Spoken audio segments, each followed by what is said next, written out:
Sadikshya Lohani, the Secretary General of TESMUN 2024. So, shall we begin with the questions? Yes. So, how do you balance the educational objectives of MUN with the competitive nature of the company?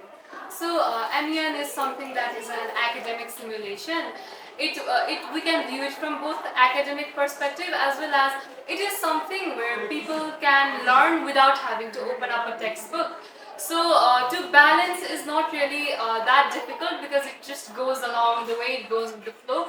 But for that we have implemented a lot of fun activities where the delegates can have fun, as well as we have implemented new rules, and we have implemented new procedures this year so that they can be educated as well as have fun and be competitive.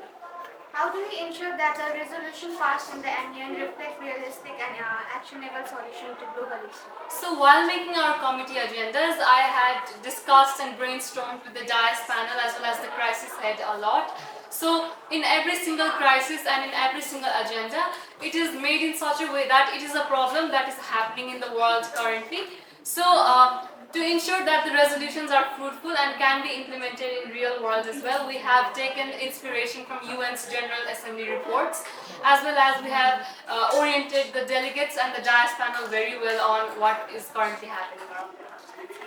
So, what are some of the biggest challenges you face in organizing and running a successful MUN conference? So one of the biggest challenges I faced this time was we have implemented 3 new procedures this year, and of course informing the delegates about 3 completely different procedures is extremely difficult, and as well as we had very little time, we were cramped for time, but I'm so thankful that we are able to do this and it is still running really smoothly.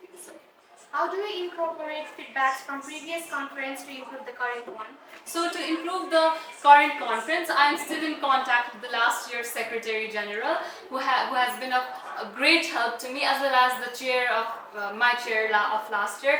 We are still in contact, and I ask them for feedback quite often, and I ask them for suggestions as well. What do you believe in the most important skill for Secretary General to possess, and how have you developed this skill?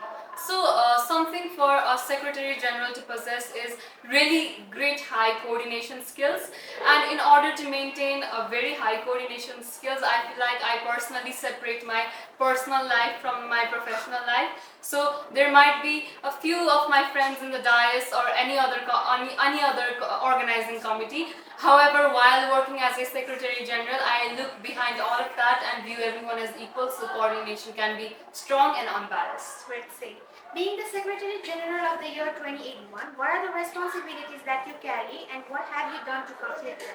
So my major responsibility is to ensure that the dais are as well informed about the agendas as I want them to be, as well as coordination, of course, coordination with the IT team, coordination with the logistics, as well as the press is what my main responsibility is. And in order to fulfill that, I have checked every single aspect of our MUN, whether that be the chambers, the committee chambers, or the press team, or the logistics, or the IT. I have been present everywhere taking feedbacks from all of the heads of all of the places, so that has worked really good for us.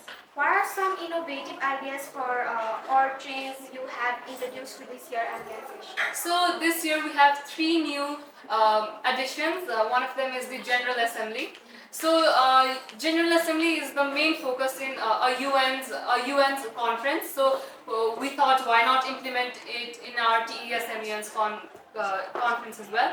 So one of it is the GA, General Assembly, and we have the presidential speeches as well as the directives.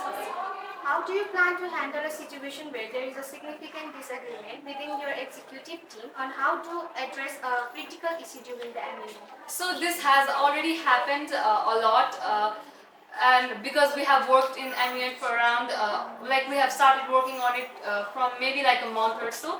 So of course disagreements, I actually love when there are disagreements, because that means a lot of different point of views are coming instead of just one person manning everything. I really like when there are disagreements, and for that I have a really special brainstorming scheme. I bring all of the DIAS members and all of the concerned authorities to a place and brainstorm the idea together with a very special process, and that is how that works. What step do you take to address any potential bias that might arise during the MUN session? Firstly, I want to say that I do not wholeheartedly not trust or trust my DIAS panel. It is not like I have blind faith in them, but it is also not like I do not trust them.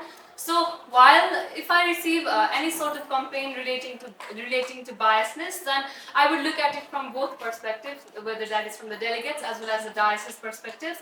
And if it is a misunderstanding, then we would work to resolve it. However, if there is any bias, then of course the diocese will be held accountable for that. Thank you so much for your wise word and your valuable time.